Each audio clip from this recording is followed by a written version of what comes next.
PNL dan saya add back balik perbelanjaan yang tak dibenarkan tu. Tapi saya tak sure perbelanjaan dibenarkan ni kalau tengok PNL saya, buka PNL saya.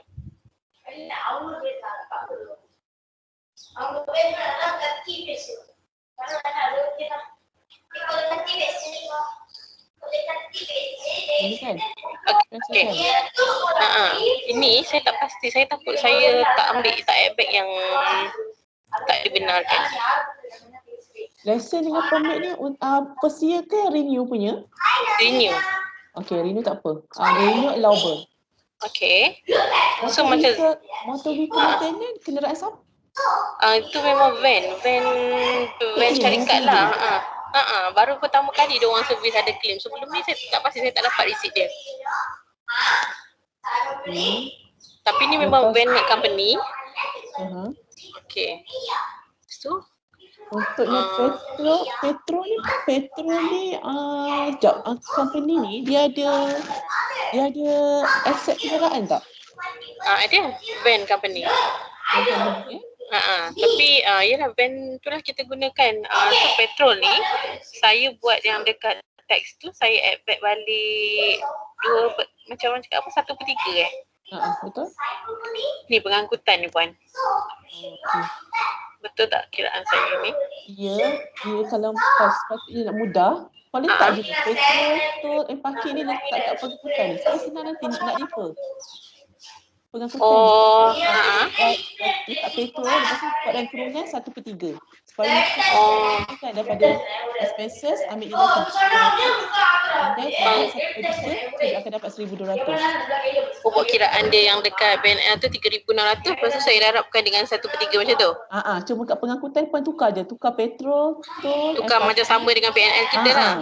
Senang nak refer, lepas tu buat dalam kurungan 1/3. At least bila kita tengok, dah nampak lah kat situ kan. Okey. Sekejap. Sebelum tu kan, bila kita tukar, dia tak ada perpuluhan sebab bila kita submit peran cukai, dia kena jelaskan. So macam ni kan, saya key in nanti saya akan key in 5138 lah. Macam sudut nilai ni kan 5138. Tapi dalam report saya ni pun kena betulkan ni. Senang pun betulkan sebab nanti bila nak submit peran cukai, dia ada limit masa tau bila kita nak buat e-filing ni. Jadi kalau puan masa depan nak mudahkan, nanti dia agak nanti lambat, nanti masa kena back semula stepnya sebelum ni. Okey. So saya siap-siap ni lah bunda kan lah. Okey, lagi tadi kat sini rental. Ini Sedia Berhad ke Enterprise kan? Enterprise je puan. Ada sekretari kan? Ada sekretari punya fee ke? Bukan, ini kita bayar accounting ni, macam dia bayar saya lah. Okey. Tapi maksudnya ni tak payah masuk sekretari accounting ke, tapi sebab dalam sistem kita punya code account tu dah macam tu kan. Okey, tak apa. Yang service expenses ni apa ni? Service expenses ni kena check balik apa benda yang saya masuk under service expenses. Sebab dah tahu dia allowable ke tak kan? Okey.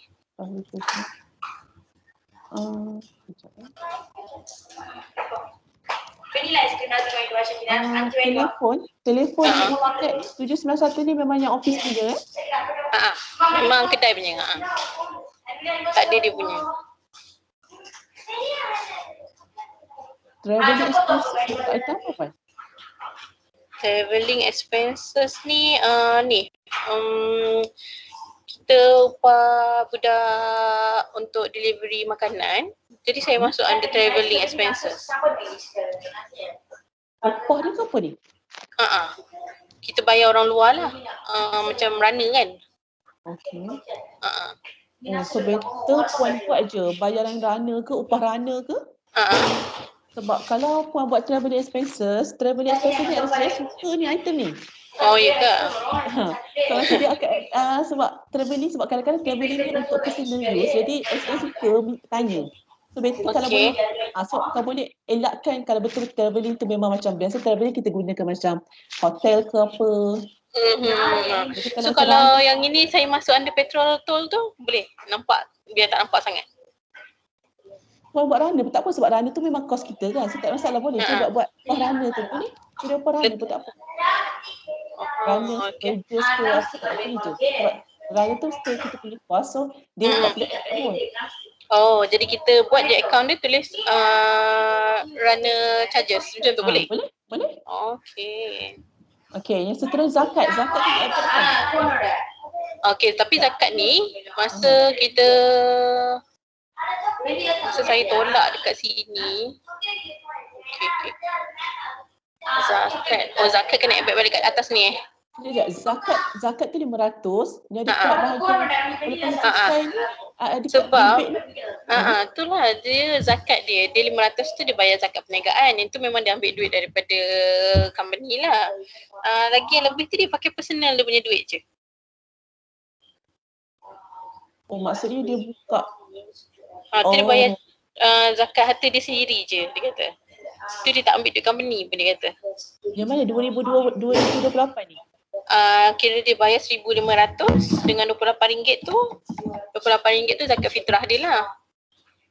Macam mana? Oh, 1,500 dia kata untuk zakat personal, 500 untuk company, RM28 yang fitrah dia.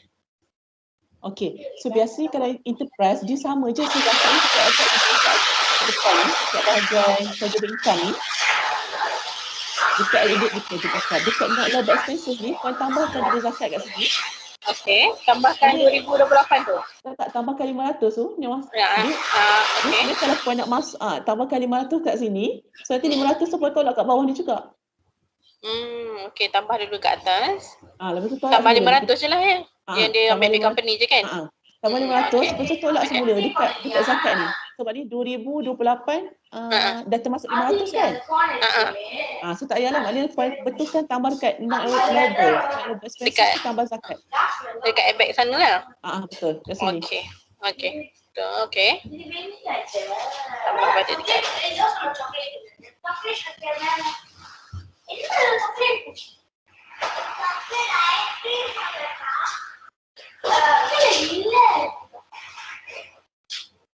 Director ni tak ambil apa-apa ke? Tak ada gaji, tak ada apa ke? Tak ada. Tapi dia ada buat, tapi side income dia tu pun tak adalah besar sangat. Macam dia ada meniaga kecil-kecilan, tapi yang itu saya pun tak declare dalam, mana saya nak cakap tak declare lah dalam e-filing dia sebab kecil je dia kata. Puan, untuk enterprise, dia tak ada loan to property, tak ada. Bila enterprise dia ada advance dengan drawing je. Okay, tapi nanti kan dia kata dia nak bayar balik benda tu. Tak apa, sebab dia kalau dekat current asset, current liability itu untuk sebahagian je. Amount due to director, amount due to director. Okay, so loan property ni saya masuk anda ambilan je lah. Ini apa? Ini ambilan Ini drawing kan? So kena letak dekat bahagian equity, bahagian drawing. So dekat sini tak nampak yang kat bahagian drawing tu. Maksudnya nanti kalau dia bayar balik? Dia kata dia ambil dulu kan. So nanti saya dia punya drawing tu. Maksudnya nanti kalau dia bayar balik, masukkan je balik, kontrakan je balik dekat drawing sana. Betul. Tapi kalau dia pinjam ni, dia ambil duit and dia pulangkan semula kan? Itu yang saya pening tu. Maksudnya bila nak ambil je lah. Tapi dia nak bayar juga balik semula. Ambil and then bayar semula. Tak apa, set off je kemudian nanti. Okay. Bila dia bayar tu set off dekat ambilan sana tu je lah. Betul. Okay. Ni saya betulkan. Loan to property.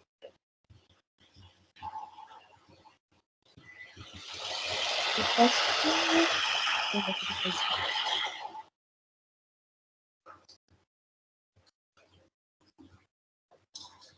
macam dia beli ni air Kowe ni kan, saya tak sure sebab tak pernah. Ni dekat current liability ni dia berhutang dengan Kowe ni, jadi dia masuk under current liability dia juga kan? Dia berhutang maksudnya macam mana tu? Dia current dia baik mana yang elektrik bukan. Ini yang kita beli penapis air tu. Dia ada beli untuk kedai. Jadi monthly nanti dia bayar kan? Okay, so jadi saya create satu, maksudnya macam supplier lah, Kowe ni. Jadi nanti tiap-tiap bulan dia bayar, saya akan tolak dekat macam supplier dia lah. Dekat asset record tak item ni? Record? Okey lah, boleh. Boleh kan? So dekat accept pun boleh diambil kira lah walaupun kita belum full payment lagi. Boleh sebab dia bayar, dia macam kes dia macam hire purchase kenderaan lah ni. Sama je lah konsep sebab kita bayar ansuran kan.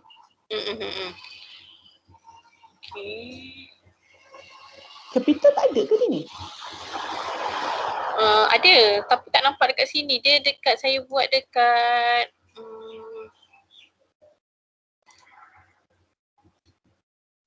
ada saya buat dekat notes, dekat bahagian notes belakang tak nampak kat sini. Okey. Nak tengok ke? Tak apalah. So adalah capital semua kan? Ada capital dan returning daripada last year punya. Okey lah. Okay, then drawing semua ada kat situ lah yang dekat bahagian yang equity bawah tu kan. Saya masuk dekat under notes. So yang drawing dia tu just tadi je lah 6550 lah Bukan, dia ada juga sebelum ni. Tapi yang 660 tu memang dia cakap dia nak bayar balik. Okey, untuk item drawing yang untuk memang dia ambil untuk personal use punya, korang kena add back semula dekat bahagian tax application nanti. Dekat sini. Perbelanjaan tidak dibenarkan tu kena masuk dekat drawing. Sebab drawing kan dia ambil untuk personal use kan? Kau kena add back balik ambilan kat sini. Ambilan tu make sure yang ambilan tu memang untuk personal lah. Kalau macam dia kata nak bayar semula tu tak perlu lah. Okay. Yang untuk personal sajalah, personal use saja. Macam dia sewa rumah ke apa ke tu kena add back balik lah. Dia sewa, maknanya dia bayar sewa rumah guna account company. Kena add back semula lah. Okay, so dekat add back saya ni maksudnya kena tambah tadi zakat dengan ambilan dia tadilah yang personal. Betul. Okay. Allowance modal ni sebenarnya saya pun nak tanya sebab allowance modal ni saya tak faham. Maksudnya susut nilai kan kita dah add back kan? Betul. Okay, dan saya buat satu lagi allowance modal. Maksudnya semua fixed asset yang ada kita dapat allowance yang kalau baru beli kita dapat allowance permulaan. Dan yang setiap tahun punya kita dapat allowance tahunan. Betul. Okay, so saya buat kat situ yang mana first year beli semua dapat. Maksudnya first year beli dia akan dapat dua-dua puan EP dengan ET tu allowance tahunan dengan allowance permulaan. Okay. So maksudnya jadinya allowance modal ni banyak daripada susut nilai. Lebih tinggi daripada susut nilai. Betul sebab dia 40% kan kalau macam 30% lah kalau macam office equipment, 20 initial and 10 so dia 30% nanti. So memang nampak logik lah kalau saya buat ni allowance modal lebih tinggi daripada susut nilai ni. Saya tak tahu nak cakap sebab kena tengok table dia juga. Tak tahu nak cakap logik ke tak. Macam mana saya nak share table dia? Sebab saya tengok asset puan ni macam banyak juga tapi macam pelik juga kenapa depreciation tu sikit.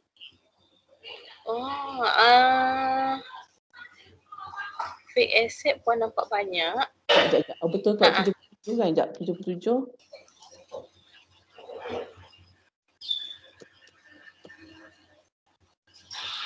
Yang motor vehicle ni 4160 ni pengiraan capital allowance ni pun lain sikit kan motor vehicle dengan tu dia ada ni high purchase motor vehicle ni. Atau tak kita beli cash? Beli cash okeylah. Lepas tu dia bukan first year, dia beli sebelum ni lagi. Jadi so tahun ni dia cuma dapat annual tahunan sajalah kan. Ke puan ada dia punya jalan pengiraan dia? Siap. Untuk susun nilai dengan allowance modal ni. Ada. Sekejap saya buka kan. Sekejap saya stop sharing dulu Nanti puan tak boleh share nanti. Okay, sekejap saya cari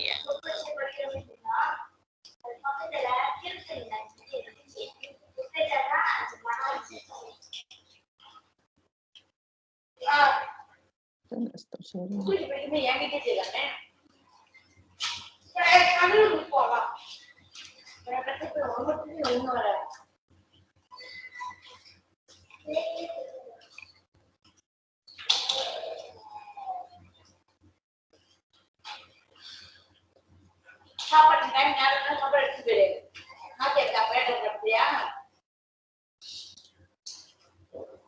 Dah puan, saya boleh sharing Sekejap. Ada nampak saya punya lagi ke? Tak ada dah. Nampak puan dah. Tak apa, puan boleh tekan untuk sharing tu. Open share tray kan? Betul.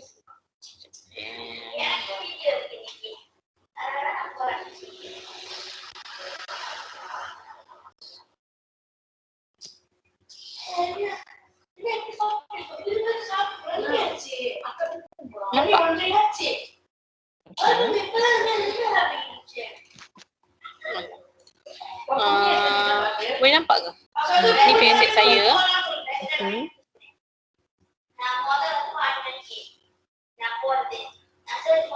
Okey, ni untuk komputer. Nampak ke? Jelas tak?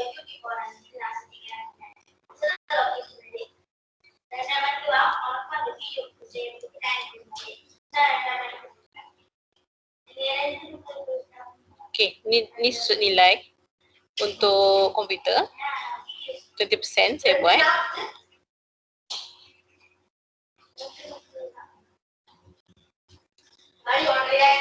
Komputer dia punya depreciation 40% ke? 40% kan? Ini bukan kalau itu kalau ikut allowance modal kan? Bukan Ni kalau depreciation bukannya depreciation 3 dia tahun komputer kan? 40 kan? 40% kan? 33% je. 3 tahun biasanya. Komputer. Aku rasa tak. Sekejap %40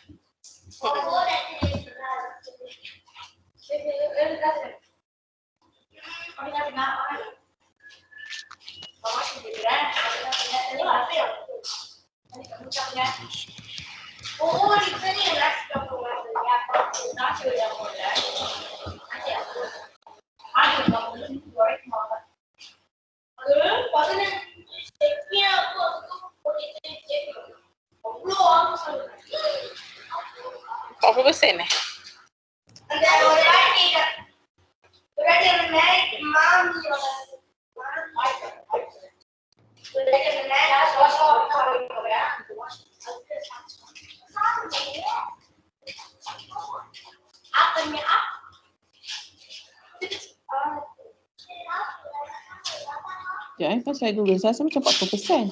Sekejap, nak double confirm untuk silap.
Komputer 40%. So saya tak boleh buat 20% ni lah kan, 40% lah. Biasa saya guna komputer saya buat 40% sebab dia jangka masa dia tak lama kan.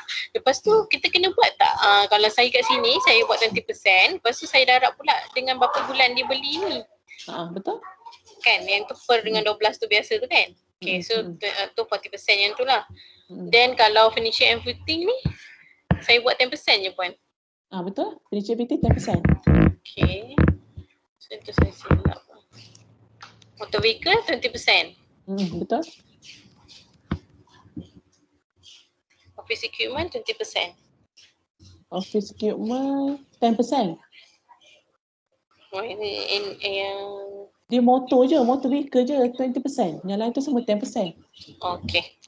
20%.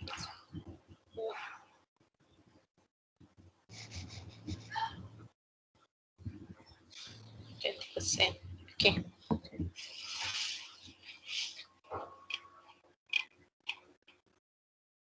Okay, saya betulkan nanti susun nilai. Okay Puan, ini saya punya, masih nampak skrin saya kan? Nampak. Ini saya buat pengiraan untuk elang modal. EP dengan ET ni lah. Permulaan dengan tahunan.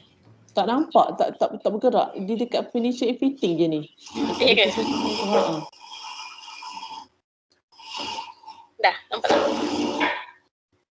Dek, boleh buka kipas tak? Tak ada lagi ni. Nampak dekat table furniture and fitting je. Sekejap. Apalah yang saya. Dekat yang tadi je Dekat furniture and fitting di table tu. Sekejap dia kena tukar berapa kan?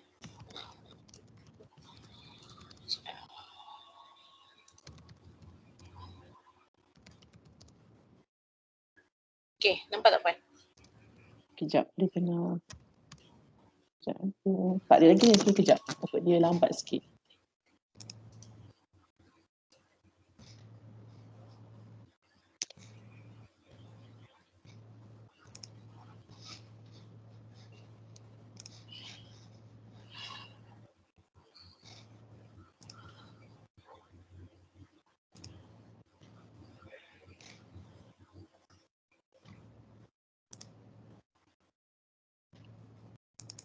Tak ada Tak ada lagi ni. Kenapa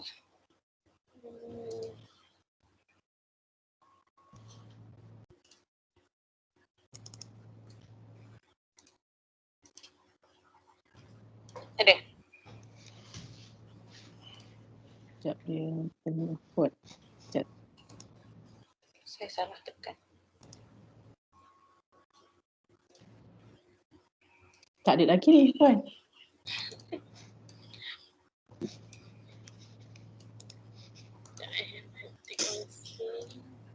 Kita ambil share 3.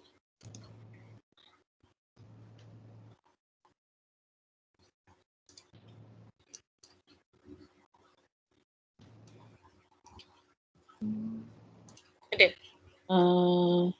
Okay, nampak. Okay, ni elang modal ni saya buat macam draft macam ni je lah. Okay. Mungkin kita ambil kos bukan lepas tolak susun nilai kan Puan? Betul. Ambil kos kita beli. Then 30% allowance permulaan. Then 30% untuk allowance tahunan lah. Ini untuk komputer tadi. Betul tak? Komputer 20%. Okay. Sebab dia baru beli tahun ni, jadi dia dapat allowance permulaan tu lah kan?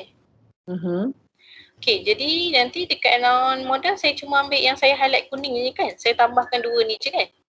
Betul. Bukan ambil balance dia kan? Bukan. Okay, so saya sekarang ni yang saya buat, saya ambil yang nilai yang saya dah kira lah. Nanti dekat e-filing tu, yang allowance modal nak masuk kat mana Puan? Cuba buka draft e-filing yang ada submit tu. Okay, atas sikit lagi atas. Jadi dekat bahagian, bawah. Jadi dekat bahagian maklumat yang profit and loss tu. Bawah lagi.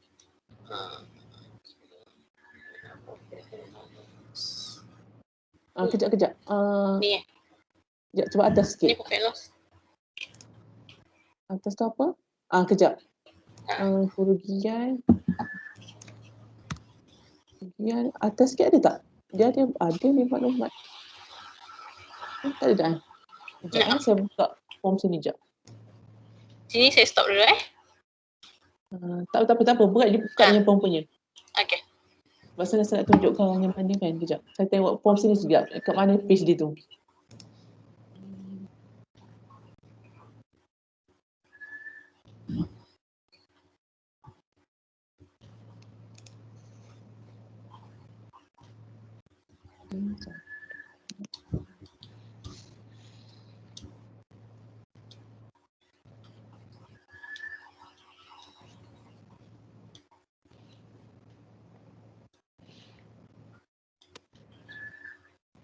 Ni 2020 kan? Sekejap. Saya buka form.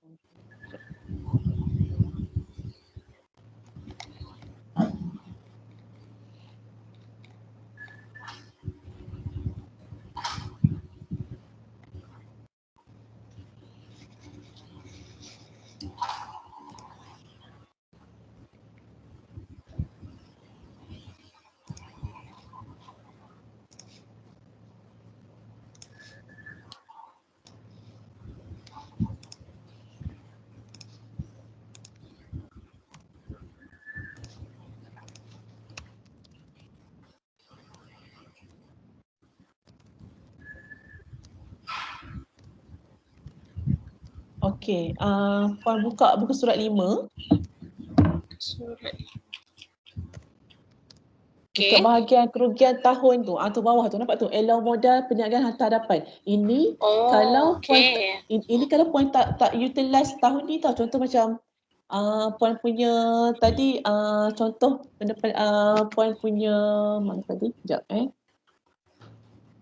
puan punya jumlah pendapatan tadi kurang daripada nilai allowance modal, maksudnya kita tak boleh absorb tahun ni. So nilai tu nanti yang akan masuk dekat sini, allowance modal perniagaan harta hadapan ni. Maksudnya keuntungan perniagaan macam ni pun? Okey, kalau yang puan tax competition tadi, kalau jumlah pendapatan puan kurang daripada allowance modal, nilai allowance modal, maksudnya contoh jumlah pendapatan puan 17,000 kan? Okey. Jadi yang puan boleh absorb 17,000 je lah allowance modal. Oh, okey. Jadi yang jumlah yang kita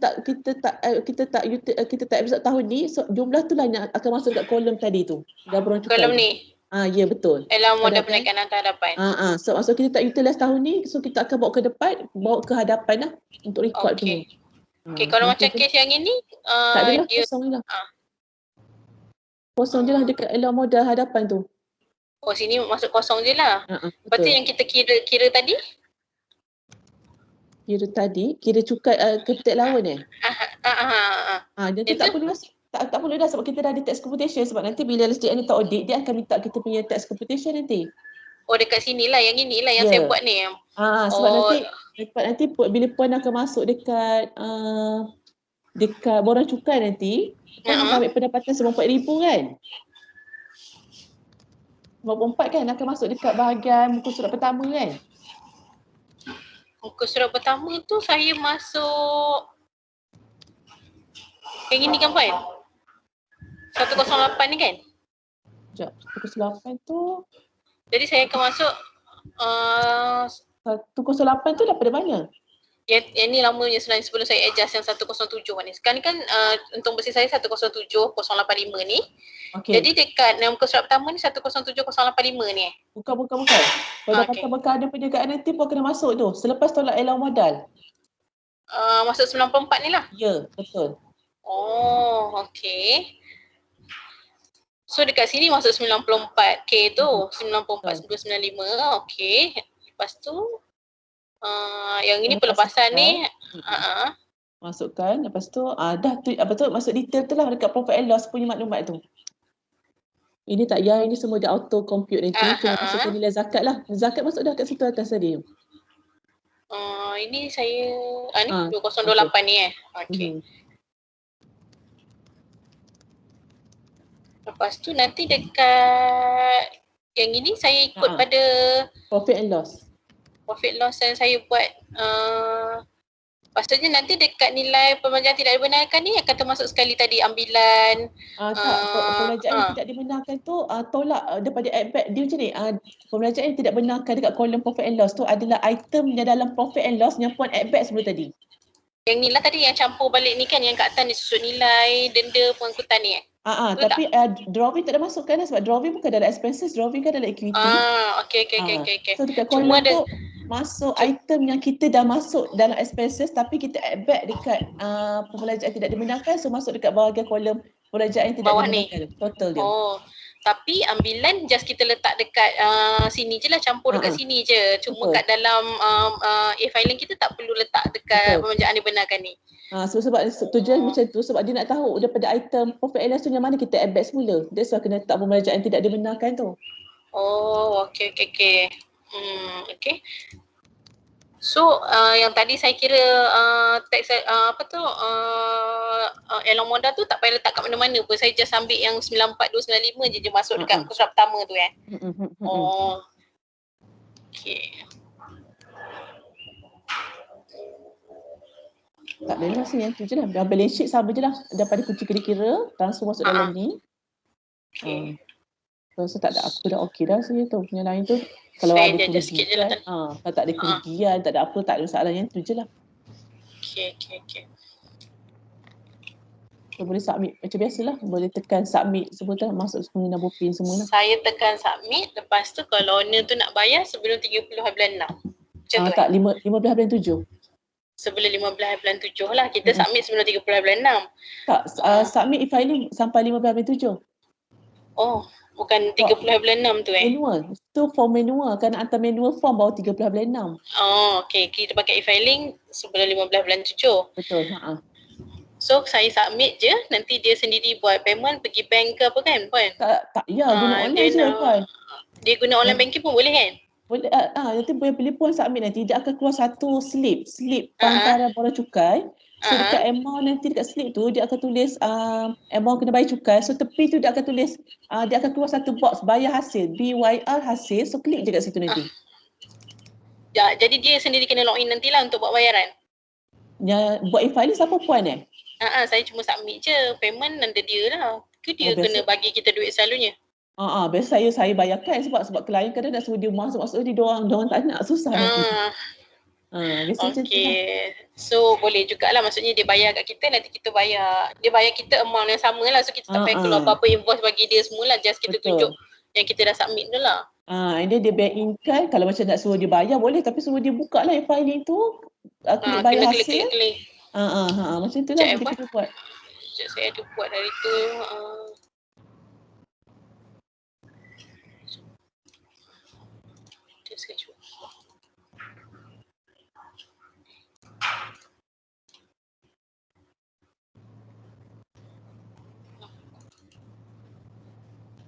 Yang ini klik kat tepi ni bayar hasil ni dia akan keluar macam box tu macam bergerak sikit klik tu kan. Klik kat situ automatik dia terus pergi ke portal untuk bayar hasil tu. Banking lah. Okey, lepas dia bayar maksudnya nanti untuk kita punya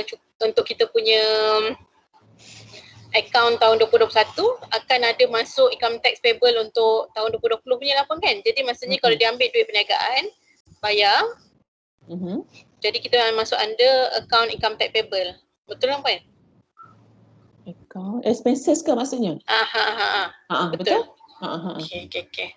Sebab saya nak gambaran bila dia, sebab dia sebenarnya menaikkan 2019. Tapi 2019 dia tak ada buat account, tak ada hantar e-filing lah.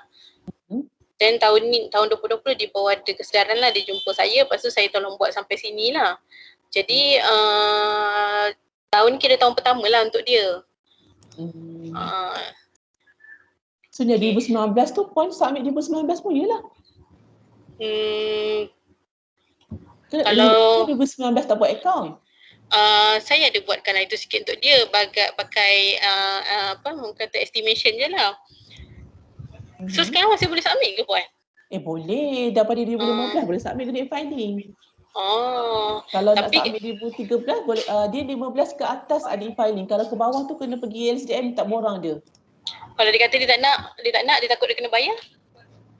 Kalau tak kisah sebab takut bila kena audit je lah. Audit nanti SDM dia akan tengok kita start bisnes bila kalau kita aktif tu. Tengok HSM kita kan. Dengan Dengan tengok saya bank, kalau ada juga orang yang didaftar CSS tapi dia tak aktif, tak ada masalah kalau bank tak aktif. Kalau bank aktif, so nanti SDM sebab biasa dia buat audit, dia tak buat setahun, dia buat 3 tahun biasanya. Sebabkan dia punya bank pun dulu sebelum ni tak ada bank ada nama company. So kalau tak nak lagi pun tak apa kot rasanya, just buat 20-20 je lah. Saya buat yang saya ada je lah kan, sebab yang tahun lepas tu pun memang guna estimation sebab dia banyak base, cash base, memang tak ada account company. Tapi baru je buat. Tapi dah puan buat akaun 2019 ni kena submit sebab ada akaun tu. Tu ada 2019 kan? Ada, saya ada buat. Walaupun estimate still kena hantar tahun 2019. Okey, sekejap saya tunjuk Maksudnya 2019 ni saya buat hari tu pun untuk dia buat loan kereta. So kalau macam ni saya submit je lah, ikutkan profit and loss dia ni. Sebab dia ada akaun tu dah buat comparison, sebab nanti bila lain lah kalau puan memang bila SDM minta puan buat satu akaun untuk 2020 saja, tak apalah, boleh cakap lah kita start 2020 kan. Sebab kat sini dah nampak report saya ni dia keluar untuk ada comparison. Tak mungkin puan nak tak buat 2 kali kan, mesti hantar reportnya ni kat klien yang kita buat comparison kan. So dah ada item kat situ, so nanti kalau SDM minta report tu, klien akan hantar report kita bagi, so dia akan cakap lah kenapa 2019 ada maklumat untuk income statement semua tapi orang cukai tak submit. So dia tak boleh accrue kan, dia tak boleh kita lamsamkan 2019 masuk ke 2020, tak boleh, dia habis accounting tu kena hantar tahun tu jugalah. Okey, nanti kalau dekat e-filing, kalau saya katakanlah saya submitkan 2019 dia, nanti dekat e-filing kena masukkan keuntungan ke kerugian yang lepas ni. Saya dah nampak macam kat mana Yang 2019 puan masukkan yang 2019 tu je lah, maklumat 2019. Buat dekat borang B tahun 2019 je lah. Betul. Lepas tu kat sini dia ada ni tolak rugi perniagaan ke apa ke, yang tu tak payahlah, ignore je lah. Ini kalau tahun lepas dia rugi. So rugi, bila rugi kan dia takkan bayar cukai kan. So yang tu kena bawa ke sini lah. Okey, kalau dia untung ke apa ke yang tu tak payahlah. Tu 2019 punya cerita lah. Okey. Okey lah, saya ikut suggestion puan lah. Baik buatkan dia, tapi 2019 nampak dia punya untung tak tinggi sangat. Berapa profit dia? Ni kalau saya buat kat sini. Kena juga cukai ni 9 ni. Kalau release tak banyak kena lah kot. Kalau release yelah. Release tak banyak pun. Sama je. Sari hidup ni memang 2,500 yang buat. 2,500 ni apa? Beli telefon ke? Mana puan? Gaya hidup dekat ni.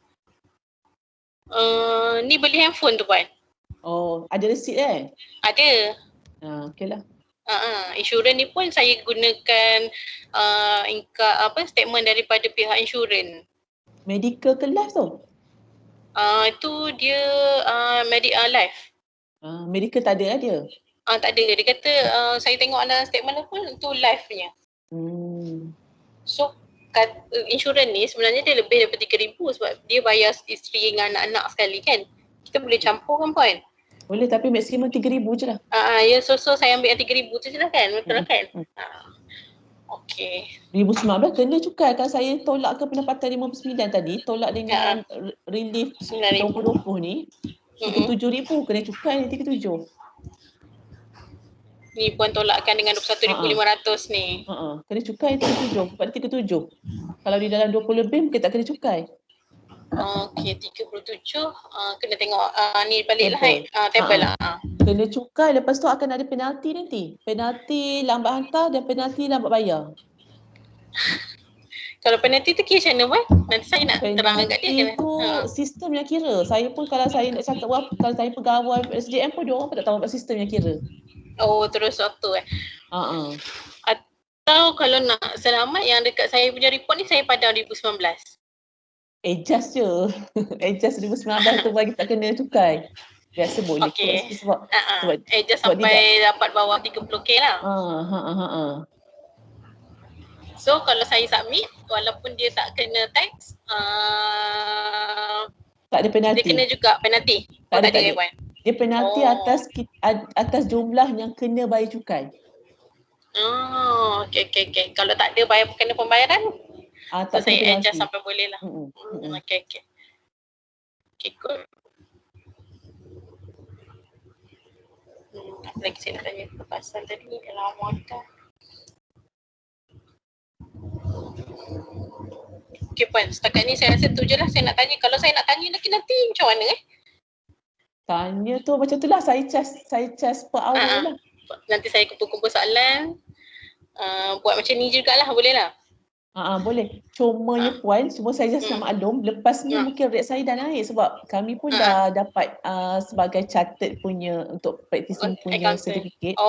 Okay. So rate saya pun dah naik sebab sebelum ni saya beli 50 ni macam just nak cerita pasal bisnes semua ni. So kalau macam ni biasanya saya charge 100 per hour. Okay, faham. Okay. So kalau Puan nak, boleh je just set satu masa lah. Saya free ke apa, boleh je macam lah. hari ni lah. Apa satu lagi kalau macam Puan kan chartered accountant kan. Macam saya buat freelance. Saya ni tak ada certificate accountant, cuma saya memang bekerja dalam bidang account lah. Kalau katakan kita punya klien ni dia nak buat loan rumah ke atau apa, kadang-kadang kan dia minta audited punya report kan, audited punya reporting financial kan. Betul. Jadi kita boleh maksudnya saya boleh hantar ke pihak Puan ke untuk checking dan dapatkan job chartered accountant tu Setakat ni saya tak, saya kalau nak memang ada, tapi saya kena check satu-satu sebab saya takut ada masalah akan datang bila dah cop dengan kita ni. Okey, jadi maksudnya bila nak checking tu kita kena hantar report yang tadi dengan dia punya dokumen sekali ke Puan? Saya kena check betul-betul sebab benda ni sebab guna nama saya kan. So jadi saya kena check dan juga akan ada bayaran jugalah kat situ. Kalau macam tu macam mana Puan? Yang bayaran dia. Saya tak kena discuss dulu dengan Cik Mizi. So belum ataupun Puan, sebab Puan ada klien. Why not macam instead of kita ada sesi macam ni, Puan submit report Puan, kita checking. So maksudnya fee tu instead of kita buat coaching 1 hour RM100, Puan bayar untuk fee untuk kita checking tu. Maksudnya tapi so kita akan check satu-satu lah. Macamnya saya hantar macam ni tadilah, saya bagi report financial report 1 year tu untuk kita check. And then dokumen dia Puan bagilah dokumen yang related. Maksudnya macam tadi kan kita minta in detail apa capital allowance yang Puan dah buat tu. Nanti kita akan check one by one semua. And then kalau Puan nak kita prepare kita punya report yang ada chop kita punya company, so kita akan check on based on yang Puan bagi semua tu, kita akan keluarkan report yang tu. Kalau macam tu boleh tahu cas anggaran dia? Charge anggaran tu tak pasti lagi lah. Kita sebab dia akan based on transaksi juga. Transaksi kalau banyak transaksi agak lama kami nak check, so mungkin agak tinggi lah kos tu. Kami ambil tu. So nak tengok juga dia punya tu. Nak tengok juga dia punya dokumen-dokumen, berapa dia punya sale dia tinggi ke rendah ke, profit dia tinggi ke rendah ke, semua tu. So dia tengok keadaan Puan punya account tu banyak ke sikit ke, dia punya kuantum.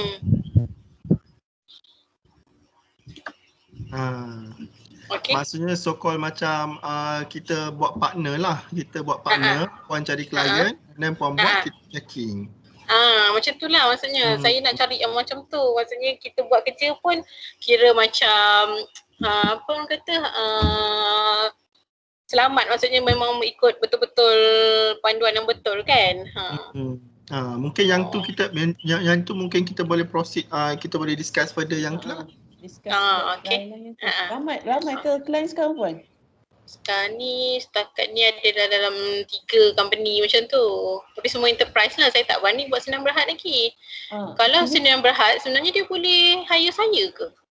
Boleh je. Dia kan bukan dia kena ambil company secretary yang buat. Taklah. Untuk accounting biasa boleh je.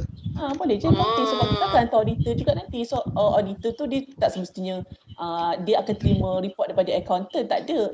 Kerani account pun boleh buat juga. Kerani account company tu pun tak masalah, boleh buat.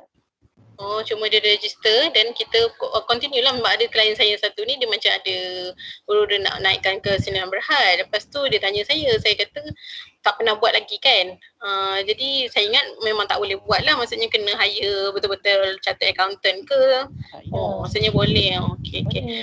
Boleh, Dia tak ada boleh masalah pun. Tak ada masalah pun. Kita continue je lah dengan dia. Cuma nanti dia kena hire satu sekretari Auditor. untuk dia punya lah. Oh, auditor. Sekretari tu untuk dia sekretari pegang dengan- dokumen dia. Untuk memang Sdn Bhd memang kena ada appoint sekretari bila kita nak buka form Sdn Bhd. Kena hire auditor. Oh, biasa dekat sekretari pun ada auditor dia kan, Man? Dia bukan ada auditor, biasa dia ada collaboration juga dengan auditor. Sebab dia tak panggil sekretari tu auditor. Auditor dia auditor saja. So biasanya dia orang kan ada kawan-kawan ataupun mungkin dia punya partner ke apa. So dia senang ada link kan, sekretaris, ada accounting ada. So biasa dia akan ada tiga lah biasanya. Oh, okay. So maksudnya boleh lagi lah saya bekerjasama dengan dia. Boleh je buat account dia, boleh je, cuma pun tak boleh buat audit report lah. Audit report kena hantar pada auditor. Audit report macam tadi saya keluarkan tu lah, tapi tu pun tak audited lah. Maksudnya report macam tu lah, bukan saya buat lah. Tu bagi auditor yang buat lah. Nanti bila korang buat macam ni, auditor akan minta detail lah, macam account setiap transaksi, setiap item dia akan minta detail. So dia akan keluarkan report auditor nanti. Okay, faham. Maksudnya macam saya jugalah, kalau saya kata nak kolaborasi dengan company point, saya bagi ni dengan semualah, maksudnya GL saya, ledger semua kena bagilah kan. Betul. Okay, satu lagi, ada satu klien baru sebenarnya tapi belum declare habis lah. Dia sebenarnya milikan tunggal. Then dia nak buat jadi partnership lah, maksudnya perkongsian. Okay. Lepas tu dia tanya saya, sebab saya pun belum pernah ada experience. Saya sebab baru je buat benda ni dalam setahun lebih. Dia tanya saya kalau nak buat perkongsian tu macam mana. Saya rasa saya ada juga cari-cari maklumat lah. Maksudnya pergi tukar ke SSM tu hanya tukar kepada perkongsian saja kan. SSM dia tu. Dan dia cakap, dan saya ada suggest juga untuk dia buat. Ya cik? Kenapa dia tak register perkongsian baru sahaja? Nak daripada enterprise tu. Betul lah, cerita dia macam ni. Sebenarnya dia dah ada satu enterprise, lepas tu dia tak renew setahun. Lepas tu dia renew balik semula, dia dapat satu macam company baru lah. Baru je 1 bulan 3 sebelum dia jumpa saya. Masa tu dia dah ada nak buat pilihan tukar kepada perkongsian, tapi dia tak tahu. Maksudnya masa dia renew tu sepatutnya dia dah boleh tukar kat sana kan. Jadi sekarang ni dia dah memang renew yang baru. Maksudnya syarikat yang lama tu dah macam tak wujud lah, dah memang dapat pun cert yang apa kata perniagaan dah dibatalkan tu kan daripada SSM. Jadi sekarang dia nak tukar kepada perkongsian sebab dia baru je renew. So boleh update je kan cik, ke dia barukan juga dia punya SSM? Kalau nak senang, baru SSM barulah. Saya tak tahu kalau dia nak tukar convert daripada milikan tunggal kepada partnership tu. Boleh tak kita daripada milikan tunggal tu pecah? Sebab saya takut dia kena register baru dan bayar bayaran barulah untuk form partnership tu. Oh, so dia kena rujuk pada SSM balik semula lah. Okay. Tapi so, dia kena tengok lah dia nak buat partnership biasa ke PLT tu. Dia nak buat partnership tapi setiap partnership ada keluar modal. Dia ada dua kategori partnership ni. Partnership biasa dengan partnership yang ke arah Sdn Bhd tu. Oh, kalau macam dia cakap ni dia nak keluarkan modal setiap partnership, maksudnya tu adalah partnership yang ke arah Sdn Bhd Tak kisah. Tak kisah, dua boleh. Cuma sekarang dia dah ada partnership yang baru, PLT. Dia macam ala-ala gabungan enterprise dengan Sdn Bhd. So dia punya year ended pun dia akan follow, dia ada certain rule dia follow Sdn Bhd, ada certain rule dia follow enterprise ke PLT punya. Kalau dia kata dia partnership biasa je pun biasa punya lah. Lagi satu pun saya rasa kan better pun cara kat dia buka company baru je kot, sebab enterprise itu pun dia tak submit apa kan. So tak nak jadi isu akan datang, sebab bila dia bukanya di continue yang lama, so nanti enterprise tu akan ada record nanti yang lama tu.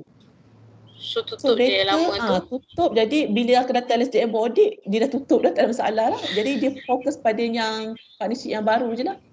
Oh, jadinya buka baru atas perkongsian dan account bank dia boleh maintain pun? Ecobank Ecobank Perkongsian saya lah. perkongsian kan biasanya. Kena ada tapi dua tanda tangan lah. kalau dulu dia continue yang dulu punya yang dia buat enterprise seorang-seorang tu, account bank dia? Ke better dia buka baru kat account bank? Kalau dia sangat serius dalam buat bisnes ni, better dia buat akaun baru lah. Dan partner tak kisah tak apa. Saya takut kadang-kadang partner kan dia ada pertikaikan juga kan. Macam dia nak juga setiap pengeluaran tu nak approve pada dia kan. Nanti kalau deposit yang lama, seorang owner je yang akan boleh approve semua. Jadi seorang lagi tu tak ada kuasa kalau dia buat partnership punya account. So dia akan ada one party, second party semua kan nak approve tu. Approve, orang approve dalam sistem. Approve nak keluarkan duit tu. So jadi macam terjamin lah sikit dua-dua partner. So selamat lah sikit kan untuk dua-dua partner tu. Macam fair lah sikit. Tapi partner sampai 4 orang pun macam mana tu? Kalau 4 orang dia pergi decide lah. Dia siapa yang ada nak approve. So kalau macam ni kita kena buat satu perjanjian, apa enggak perjanjian perkongsian? Kena ada. Perkongsian mesti ada perjanjian. So dia kena hire secretary untuk buat dia punya perjanjian lah. Kalau kata dia nak sendiri je. Dia sendiri dah. Biasa sendiri pun tak apa pun, nak hire pun boleh. Cuma dia kena pergi Putrajaya untuk verify kan lah. Kena sahkan agreement tu. Okay. Ya cik. Apa nak tanya, kalau macam dia punya perkongsian ni, expected sales dia berapa? Dia cakap dengan saya So kalau nak ke arah macam banyak ke Sdn Bhd, kenapa dia tak join Sdn Bhd je kalau sales dia tu tinggi lah. So nanti partnership dia macam di tengah-tengah. 120k sebulan dia kata. Takut nanti better dia buat Sdn Bhd supaya kita boleh ngamkan dia dengan apa? Kita dari segi pencukaian tu dia lebih baik. Lebih baik dari Sdn Bhd. Kalau better pun kalau sales 120 sebulan, kalau kita kira profit dia, kalau kita bagi dua je lah kan, ke 60,000 sebulan, darat 12 dah 720. Better Sdn Bhd. Kita partnership rugi nanti. Banyak owner kena bayar, partner kena bayar cukai. Sebab nanti 4 orang partner tu dia akan pecah dia punya profit tu bagi 4, dia akan masuk dalam e-filing personal.